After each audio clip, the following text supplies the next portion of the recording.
اے ایمان والو، اپنی خیرات کو احسان جتا کر اور ایذا پہنچا کر برباد نہ کرو،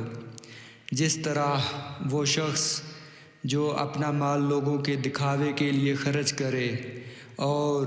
نہ اللہ تعالیٰ پر ایمان رکھے نہ قیامت پر، اس کی مثال اس صاف پتھر کی طرح ہے جس پر تھوڑی سی مٹی ہو، پھر اس پر زوردار مینا برسے